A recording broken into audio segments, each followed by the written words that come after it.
নমস্কাৰ। আজি বহুদিনৰ মূৰত আপোনালোকৰ ওচৰলৈ মই আকৌ এবাৰ আহিছোঁ। আপোনালোকৰ খবৰ কেনেকুৱা জনাবচোন। মোৰ খবৰ ভালেই।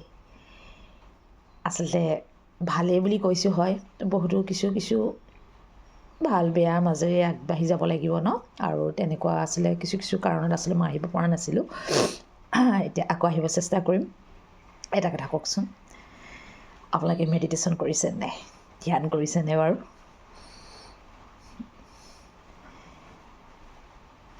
মই কিন্তু কৰিছোঁ, সদায় কৰোঁ। নকৰাকৈ একদম থাকিব নোৱাৰোঁ। এটা কথা কওঁনে, আপোনালোকক হয়তো মই সদায় কওঁ ন, আগতেও কৈছোঁ, বহু ভিডিঅ'ত কৈছোঁ, মেডিটেশ্যনে জীৱনটো বহুত সলনি কৰি পেলায়।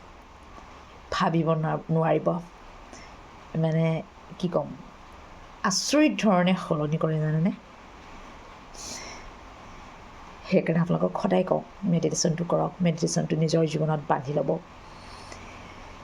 আৰু লগতে আৰু এটা কথা কওঁ, মই ৰিচেণ্টলি এক্সেছ বাৰৰ লগত জড়িত হ'লোঁ।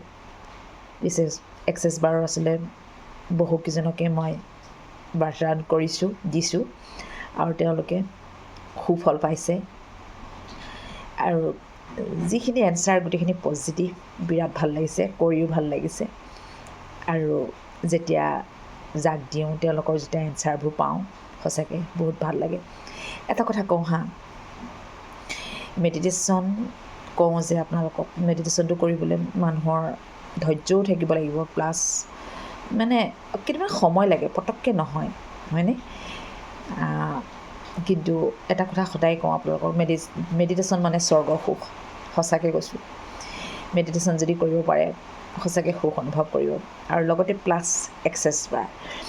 এক্সেছ বাৰ ইমান ফাষ্ট কাম কৰে ন, অ' মাই গড, মই নিজে আচৰিত হৈ যাওঁ। সাংঘাতিক এটা ধুনীয়া ৰিজাল্ট, বহুত বস্তু ঠিক কৰি পেলাই এক্সেছ বাৰটো যদি সঁচাকৈ বিশ্বাস কৰি লয় নহয়, আপুনি তাৰ পজিটিভ ৰিজাল্ট একদম লগত পাব।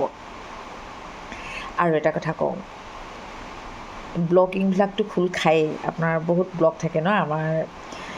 আৰু এটা কথা, এক্সেছ বাৰ মানে হয়তো আপোনালোকে সকলোৱে বহুতেই জানে আজিকালি, আমাৰ ব্ৰেইনত 32টা পইণ্টছ থাকে। সেই পইণ্টছত আছিলে আমি টাচ কৰি আমাৰ যিখিনি আমি ক্লিয়াৰিং কৰিবলৈ যিখিনি মাতিব লাগে, সেইখিনি আমি সদায় মাতি যাব লাগিব। তেতিয়াহে মানে আচলতে বাৰ্চৰাটো হ'ব, হয়নে? ঠিক তেনেদৰে কৰি গৈছোঁ, কিন্তু সাংঘাতিক ভাল লাগিছে। এটা কথা কওঁ আপোনালোকক, মানে এক্সেছ বাৰটো এনেকুৱা এটা বস্তু, আপোনাৰ জীৱনটো একদম মধুৰম কৰি তোলে। মানে আপুনি যিমানখিনি এতিয়া আছে, তাতকৈ বহু ওপৰত আপোনাক লৈ যায় এক্সেছ বাৰে। সেইকাৰণে এটা কথাই মই ক'ব বিচাৰিছোঁ, এক্সেছ বাৰছটো এবাৰমান লৈ চালে নিশ্চয় গম পাব। আৰু এইটো এটা খুব মিঠাছ বুলি কয় যে, এবাৰ ক'ৰবাত যদি আপুনি মিঠা এটা খাই পাই চাবচোন, সেই মিঠাটো আপোনাৰ সদায় মনত পৰি থাকিব। কেতিয়াবা আকৌ এনেকুৱা আহিব যে মই আৰু এদিন খাই চাওঁ। আমাৰ এক্সেছ বাৰটো হ'ল সেই মিঠা, জীৱনৰ মিঠাটোৱে হৈছে এক্সেছ বাৰ প্লাছ মেডিটেশ্যন কৰক, এক্সেছ বাৰো লওক আপোনালোকে। যদি কোনোবাই ল'বও বিচাৰিছে, লওক। চব জেগাতে এক্সেছ বাৰৰ হেৰি আছে। আৰু মোক যদি আপোনালোকেও কণ্টেক্ট কৰিব পাৰে, মই আপোনালোকক নিশ্চয় সঁহাৰি জনাম। সাংঘাতিক ভাল লগা এটা, এবাৰমান কৰি চাওকচোন। ঠিক আছে, আজিলৈ ইমানতে ৰাখোঁ। এতিয়া মই সদায় কণ্টিনিউ দিবলৈ ভিডিঅ' চেষ্টা কৰিম আপোনালোকৰ ওচৰত। নমস্কাৰ।